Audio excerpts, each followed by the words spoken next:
Hello students, welcome to tech विद्यालय।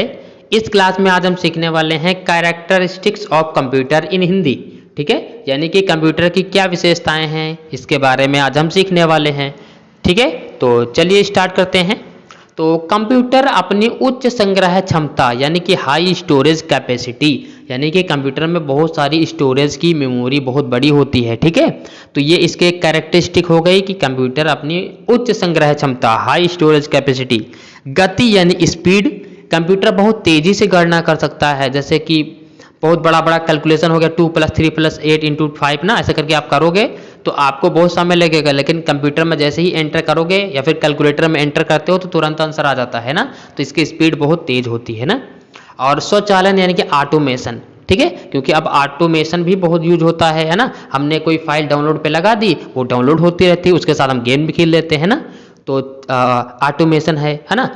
और शुद्धता एक्यूरेसी, कंप्यूटर में एक्यूरेसी बहुत होती है ना। जैसे कि हम फॉर एग्जांपल हम क्या करते हैं, हम कैलकुलेटर यूज करते हैं कंप्यूटर में, तो हमसे गलती हो सकती है लेकिन कैलकुलेटर से जो आंसर आएगा वो बिल्कुल एक्यूरेट होगा, शुद्ध होगा ना। और वर्सेटिलिटी है ना, और विश्वसनीयता यानी कि रिलायबिलिटी, यानी कि कंप्यूटर के रिजल्ट पर हम भरोसा कर सकते हैं। याद रखने की शक्ति के कारण हमारे जीवन के हर क्षेत्र में महत्वपूर्ण होता जा रहा है। ठीक है, ये कंप्यूटर। ठीक है, अब आगे बढ़ते हैं। कंप्यूटर द्वारा अधिक सूक्ष्म समय में अधिक तीव्र गति से गणनाएं की जा सकती हैं। कंप्यूटर द्वारा दिए गए परिणाम अधिक शुद्ध होते हैं, यानी कि बहुत छोटे समय में आप क्लिक करेंगे आपका आंसर आ जाता है ना।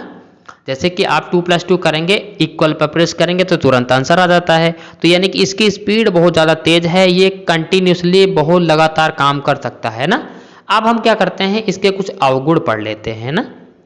तो ये रहे कंप्यूटर के अवगुण। ठीक है तो सबसे पहला अवगुण क्या है, आज के समय में कंप्यूटर के निम्न अवगुण हैं। जैसे कि बुद्धिहीन, नो IQ, है ना। कंप्यूटर एक मशीन है, अतः इसमें कोई अपनी बुद्धि नहीं है इसकी, या किसी भी कार्य को दिए गए निर्देश की मदद से पूरा करता है। कंप्यूटर अपने आप कोई निर्णय नहीं ले सकता ना। कंप्यूटर अपने आप कोई निर्णय नहीं ले सकता है, इसे आपको बताना पड़ेगा कि क्या करना है। ठीक है, और अब तो AI आ गया है, तो AI वाले जो कंप्यूटर होते हैं तो वो ज़्यादा एडवांस है ना। ठीक है, और डिपेंडेंसी, कंप्यूटर की सारी कार्य प्रणाली हमारे दिए गए निर्देशों पर निर्भर होता है। जब तक हम कोई कमांड नहीं देंगे तब तक कंप्यूटर कुछ नहीं करेगा, यानी डिपेंडेंट है हम पे ना। आगे बढ़ते हैं। आगे आपका है वातावरण। ठीक है, एनवायरनमेंट, कंप्यूटर को चलाने के लिए यानी कि ऑपरेट करने के लिए, चलाना मतलब ऑपरेट करना है ना, धूल रहित और सही तापमान वाला वातावरण होना चाहिए। ऐसा नहीं कि आप कंप्यूटर उठाए और धूल मिट्टी में चलाने लगे, ऐसा नहीं होना चाहिए।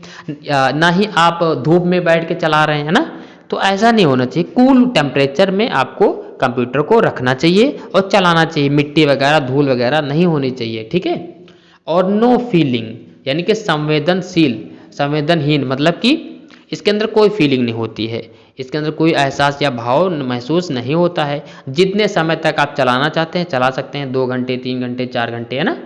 तो लगातार आप भी चला सकते हैं। ठीक है, तो इसकी कोई अपनी फीलिंग नहीं है। तो अभी इस क्लास में हमने क्या सीखा इसके बारे में हम थोड़ा चर्चा कर लेते हैं ना। तो सबसे पहले हमने सीखा कि कंप्यूटर में कोई बुद्धि नहीं है ना, इसको हम हमारे अनुसार ही चलेगा। डिपेंडेंसी है, ये हम पे डिपेंडेंट है ना। ठीक है, और क्या सीखा, और हमने सीखा इसमें हाई स्टोरेज कैपेसिटी है, यानी बहुत बड़ी मेमोरी होती है ना। और इसमें हम बहुत सारा डेटा स्टोर कर सकते हैं। और क्या सीखा, और हमने सीखा इसके कोई फीलिंग नहीं होती है ना, जब तक आप चलाना चाहे चला सकते हैं। ठीक है, तो ये कुछ इसके कैरेक्टरिस्टिक्स हैं जो आपको जानना बहुत ज़रूरी था। तो मैंने आप इस क्लास में आपको बिल्कुल डिटेल से समझा दिया है। चैनल को सब्सक्राइब कीजिए, अपने दोस्तों के साथ भी शेयर कीजिए, और मिलते हैं नेक्स्ट क्लास में। Thank you class.